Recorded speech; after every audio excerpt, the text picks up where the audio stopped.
Auto இருக்கு இல்லையா, இங்கே நம்ம இது பண்ணுறது, அந்த ஆட்டோவுக்கு வந்து ஒரு பர்மிட் உண்டு.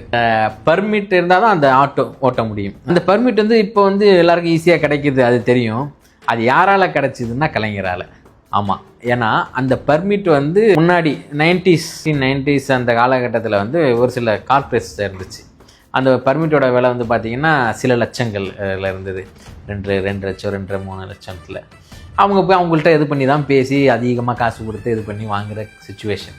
ஓவர் நைட்டில் மாற்றினார். அதை மாற்றி 2 லட்சம் 3 லட்சம் இருந்த பர்மிட்டை வந்து ஷெட்யூல் கேஸ்ட்டுக்கு ஃப்ரீயாகவும், ஷெட்யூல் கேஸ்ட் இல்லாத மற்ற ஜாதியினர் எல்லாருக்கும் 300 ரூபாய்க்கு, எப்படி 3 லட்ச ரூபாய்க்கு இருந்தது வந்து 300 ரூபாய்க்கு குறைச்சி கொடுக்குறாரு. இது வந்து கலைஞர் செஞ்சதில் வந்து ஒரு மிகப்பெரிய ஒரு சமூக மாற்றம் இது. அதனால் பல லட்சம் பேர் வந்து அப்போ வந்து ஓட்டுநர்கள்லாம் இது பண்ணாங்க. அதனோட வாழ்வாதாரத்தை வந்து மேம்படுத்த ஒரு மிகப்பெரிய ஒரு திட்டமாக அது இருந்துச்சு.